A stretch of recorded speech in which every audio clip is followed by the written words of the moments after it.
Okay, folks, I have this here, The Wizard of Oz, the story that explains the wizardry done to you, and I'm using that word wizard on purpose. Right? That's not hyperbole, that's not something that I'm trying to do for effect. I mean, these are wizards, and there is wizardry in our lives. And the Wizard of Oz, my premise is the Wizard of Oz is the parable that shows you, is telling you that you're being brainwashed, you're being toyed with, you're being played in a lot of ways, and it lays it out for you in what I feel is an easily understandable premise. So the idea of a parable is that you have a lesson. You're going to teach your children lessons. You probably had older people in your family or sphere teaching you lessons, and they did it. They taught those lessons to you when you were younger through a story. It's very effective.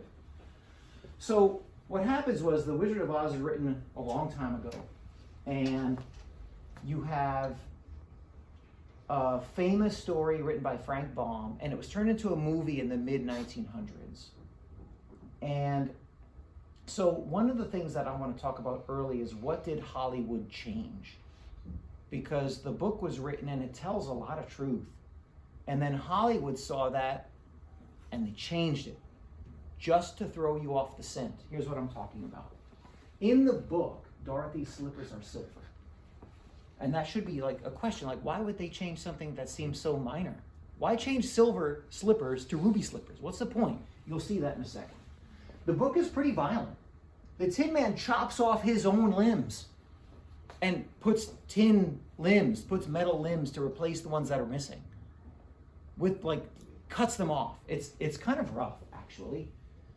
And in the story, the villains are the Wicked Witch of the West and the Wicked Witch of the East. And they've used their power, this is the premise when the story starts, to enslave and control their subjects. And those are the words, enslave and control. There's an equal balance between good and evil, and until this balance is altered, no change could happen, right? They couldn't develop Oz and make it better. So the silver slipper thing is key because the group are walking on a yellow brick road, and Dorothy, and it looks kind of gold, and in the book she's wearing silver slippers. Now when you hear gold and silver, bells start ringing, right? You start to see stuff in your head. And so the Emerald City is this spectacle of smoke and lights and excitement, and it's all fake. The gold and the silver are real, and the Emerald City with this fakery is not legit. It's kind of like the green slips of paper that we hand each other all the time. That's just paper. That's the Emerald City. Think of it this way. I'm the teacher in the class. This is one of these fake outs that's been going on for decades. I give you stars, right? I put a gold star on your paper. Am I rich because I have all the gold stars in the grade book? It's ludicrous to think that. Well, if somebody has all the green slips of paper, are they rich? Not really. And neither is the wizard who tells you that he's rich and powerful and has everything. A couple of stills from the book. This is from the original edition. You notice how it looks a little bit different. The lion looks kind of funny. She has the silver slippers. A New York Times review from 1900. The book has a bright and joyous atmosphere. It does not dwell upon killing and deeds of violence. It doesn't dwell on it. It's in it, but it doesn't dwell on it. Enough stirring adventure enters into it, however, to flavor it with zest, and it will indeed be strange if there be a normal child who will not enjoy the story. So it's a violent story, and they understand that life can be violent, and little children need to understand that. But it doesn't dwell on it. It's a cool story, and they gave it a good review. Here are the effects that the movie to some degree, and the book definitely, are telling you clearly. This is what it represents right here. The wizard is a regular person. Remember? It looks like he's this ghostly, powerful god. No, he's a regular god. Those powerful people in front of you, they're just loud and blustery. He can scare people through fakery and illusions. Everything he has created is fake. All of it. The lion is this loud politician. He's cowardly. He's modeled after William Jennings Bryan in the old days, that cross gold speech you heard about in history class. Just a loudmouth. Cowardly on the inside, but blustery on the outside. The Tin Man is the Eastern industrialist who is the oil baron. What does the Tin Man need, right? Doesn't he need oil to talk? That's what that means. Mm-hmm. And he has no heart. He's not moral. It's just, give me the money, give me the oil. I want to earn. That's what he is.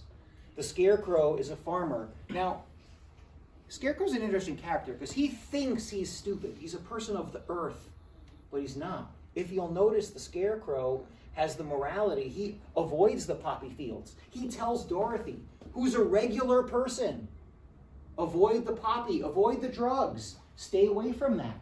You want to talk about the opiate poppy interests from the old days? You're talking some old name American families. Today you have Big Pharma. It's the same thing. And he, the Scarecrow, knows that she, who is asleep in the poppy fields, that's what those flowers are. It's right in front of your face. She, us, it's hard to resist that. And she falls for it. But the Scarecrow knows. But he's been brainwashed too to think he's stupid. Hollywood changed the most important thing. They changed the shoes. Just that little bit enabled it to throw you off the scent. Ruby slippers. If it were silver, I'm telling you right now, you would have known the difference. There's the gatekeeper right there to get into the Emerald City. That's CNN. That's YouTube taking you off your channel. That's you getting kicked off of Twitter. Gatekeeper's not going to let you in. Same thing here. The monkeys are the trolls and the imbeciles who just say what they're told to say. They watch mainstream media all the time. They just repeat what they see on TV. Toto, however, is unique. Toto is the little dog. Toto survives this whole thing. In Latin, that means all, almost as if it were God. So these are things that wizardry has done over time. All of these things on this list here are how they do it, how it works. Things that have happened in the past, things that are happening in present. None of this stuff is real. There's a conspiracy behind all of it. It's all manufactured. A lot of it manufacturing your emotions. You see here the ingredients. You're the main ingredient. If you buy in to the wizardry, they got you. They require your buy-in. They require your consent to be played with, to be fooled.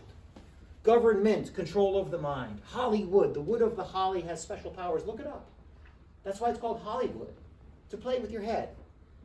And so you've got entertainment, Hollywood. It's all stuff to mess with what you've got up here so you can be controlled.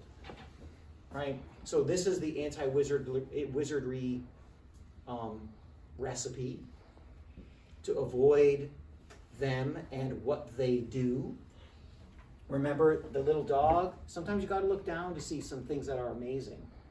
And he's the one that you have to look at. He's fearless and he solves all the problems, which is why the answer to all of it is to not be afraid of them, not buy in, and be like Toto. Thank you.